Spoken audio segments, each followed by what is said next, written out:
Guga Almeida para falar com a gente ao vivo. Muito bom dia para você, Guga. Seja bem-vindo aqui ao BMC Pre-Market. Bom dia, Daniel. Bom dia, pessoal. Obrigado. Tudo bem com vocês por aí? Tudo jóia. Guga, vamos começar falando do fluxo estrangeiro, né? Bolsa com 7% de alta, real se valorizando. Janeiro foi um baita mês para o investidor. Você acha que isso deve se manter agora para fevereiro? Bom, Daniel, se nós imaginarmos, né, que o fluxo de commodity, né, vai continuar se desenvolvendo e nós não vamos ter um impacto negativo no curto prazo nas bolsas americanas, sim, tem chance para continuar se desenvolvendo.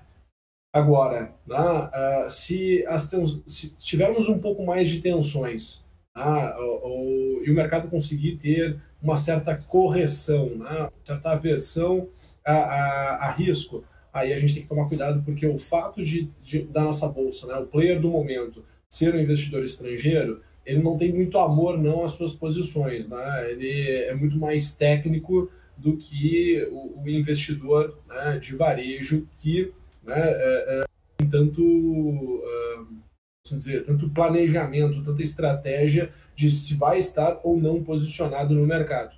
Então, a gente depende desse fluxo estrangeiro, a gente depende das coisas continuarem positivas, né, lá fora, sem uma correção muito intensa, e continuar esse otimismo, né, em relação principalmente à economia chinesa, acreditando que de fato eles vão se desenvolver, né, vão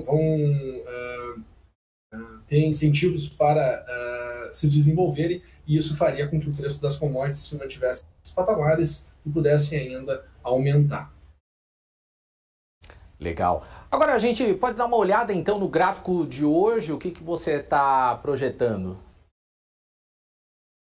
Com certeza, vamos lá. Daniel, nós estamos aqui nesse patamar dos 113 mil pontos. O passo que eu vinha conversando aqui no pre-market era que de fato nós pudéssemos vir para essa região.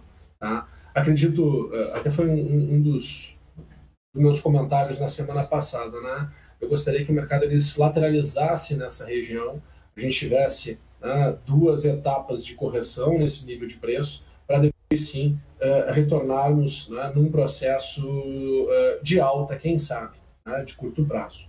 Tá? É um movimento de curto prazo. Tá? Eu tenho ainda, se nós olharmos, o fato do mercado ter feito uma estrutura de correção aqui para cima abre espaço, né, para uma sequência de queda forte. Né? Se as coisas azedarem lá fora, tem espaço para cair e bastante, tá? Inclusive para voltar ali para os 96 mil pontos, que seria uma queda em torno de 20%.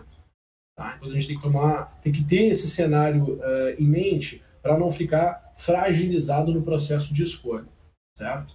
Olhando para o nosso mercado no dia de hoje, olhando aqui para o nosso índice futuro e entrando aqui no movimento intradiário, no que está acontecendo aqui agora, nossa bolsa está com, nosso índice futuro está no 0 a 0, né, 0,03 de alta, e o que eu enxergo aqui de possibilidade é o que eu vou traçar na tela agora para vocês. Tá?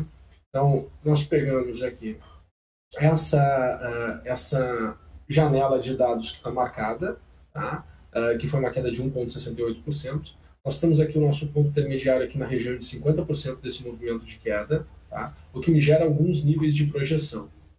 Então, o primeiro nível de projeção seria o 112.900, tá? O segundo nível de projeção, 113.250, tá? Que seria muito próximo das máximas que nós tivemos. E aí, acima desse nível de preço, que de fato o mercado poderia, né, ou poderá, se desenvolver e ter um movimento mais intenso de alta, podendo chegar lá nos 114.650 pontos. Por hora, eu acredito que está bem difícil do mercado conseguir ter essa aceleração aqui para os 114.650. Não tenho vergonha de dizer que eu tenho um certo viés. Né? No momento que chegou no meu nível de satisfação, que era a região de 3 mil pontos, eu me sinto satisfeito com a situação e, querendo ou não, diminuir minha posição. Então, assim, sendo bem sincero, né, com o nosso público, eu tenho um certo viés de que nesse nível de preço a gente está propício para correção. Tá? Isso é um erro, né? Um erro no processo de entendimento de absorção da informação. Eu sou ser humano, assim como todos os outros. E não tenho vergonha de falar dos meus vieses aqui também abertamente, né? Porque sei que aqui é onde eu posso estar errado nesse momento do mercado. Tá? Mas o que eu vou acompanhando, né, é essa possibilidade, essa janela de transformação de alta que eu consigo enxergar. Agora, num movimento de baixa, tá, em função desse patamar de preço, em função de tudo que está acontecendo aqui até então, o que eu consigo enxergar, tá, vendo aqui uma correção, é do mercado voltar aqui para a região dos 110 mil pontos. Tá? Então, se nós olharmos mais afastado, tá, o que tem aqui de possibilidades, certo? A gente começa a perceber que o mercado ele não tem muita amplitude de curto prazo. Né? Ele está meio... ele tem uma tendência aqui a ficar meio que lateralizado.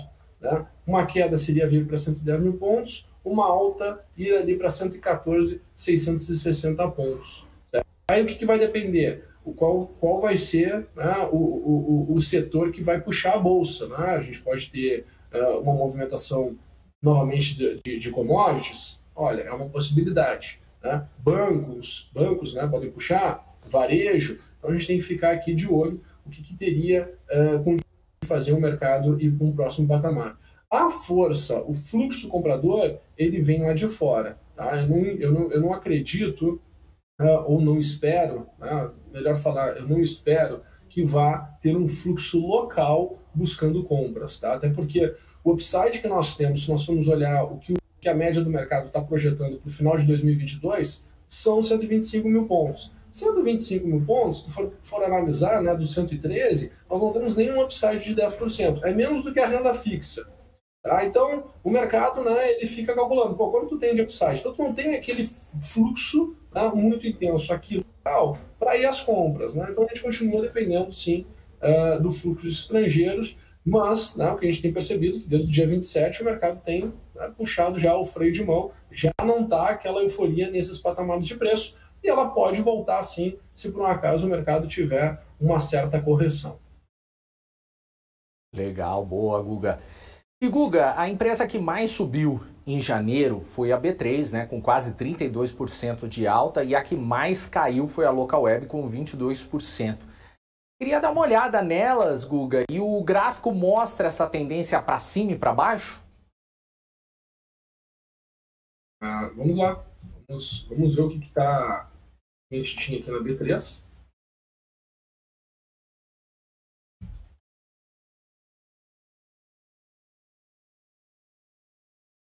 Vou mostrar aqui para vocês. Ó. O que nós tínhamos na B3, né? Já tinha as minhas marcações aqui. Nós tínhamos um ciclo fechado de baixa na B3 e já tínhamos uma marcação e uma força potencial para a B3 voltar aqui para 14,90. Né? O que acontece? Por isso que é importante a gente entender, né, como é que está o comportamento do preço, como é que está a variação do preço no tempo, para que a gente consiga ter uma noção da força potencial que determinado mercado tem em um determinado momento. Tá? Porque quando ele inverte a tendência, o mercado ele precisa utilizar dessa força potencial. E a gente consegue entender essa força potencial pelas amplitudes do movimento passado, porque a amplitude dos movimentos passados, né, elas entregaram para os participantes uma condição de estar tendo rentabilidade, não estar tendo rentabilidade, né? Se a exposição que eles estão tendo precisa ser estopada ou se vai ser potencializada, se a tese de investimento fazia sentido ou não fazia sentido em um determinado momento. Né? Então, ir medindo essas forças potenciais é fundamental. Né? Então, por isso que a geometria comportamental ela te ajuda a medir essas forças potenciais. Se o mercado vai se desenvolver ou não, são outros 500. Né? Depende do que vai acontecer no futuro. E isso é incerto. Mas a gente lida, né? A gente vai trabalhando com força potencial e exposição do capital. E o potencial que se tinha de B3 era que, de fato, pudesse buscar aqui os 14,90. Se superasse aqui os 12,90, iria buscar os 14,90. Está chegando nesse patamar de preço. Então, também tende agora a enfraquecer essa tendência. O mercado começa a se lateralizar e assim por diante. Porque, apesar de a variação de preço trazer notícia, e aí a notícia, né, ela deixa disponível a informação para os participantes, e os participantes se as crenças, né, elas se nutrem dessa informação disponível, né? Quando tu analisa a simetria, a relação de risco-retorno, potencial de valorização, depois que já aconteceu o movimento, tu não tem mais isso. Tá? Então, olha só, pô, teve uma super valorização. Nesse patamar de preço, tá, você não tem mais uma vantagem em tomar posição. Tá? Então, por quê? Porque o mercado ele atingiu outro patamar. Agora vai oscilar, vai balançar, vai ter suas correções e tudo mais, e vai abrir uma janela de oportunidade para montar posição novamente. Por hora não tem vantagem, não tem uma vantagem. Tá? Agora, local web, nós temos aqui em local web, né? Também foi lá fechar o ciclo, né? Tem um espaço para continuar por um degrau um pouco mais abaixo. Esse movimento de alta que a local web está tendo agora, eu acredito que ela tem espaço para voltar até mesmo a R$13. Tá? Tem condições de voltar até mesmo a R$13, certo? O desafio vai ser superar ali a região de 11,15. Tem um ciclo de baixa, sofreu bastante em função das empresas de tecnologia terem sofrido bastante. Tá? Então, muita posição de players que não tinham tradição em bolsa, entraram na tradição em bolsa apostando, né? Ao invés de apostar nos mercados mais tradicionais, foram nesses mercados mais desafiadores. Né? Então, pô, como é que eu vou me expor ao crescimento tecnológico? Né? Então, investiu em empresas de tecnologia, acreditando no crescimento futuro, investiu no varejo, acreditando no crescimento de Brasil, no desenvolvimento de Brasil. E aí essa tese, né, quando falaram, olha, eu não vou mais apostar nessa tese, vou trazer para onde tradicionalmente nós ganhamos dinheiro, teve toda essa inversão.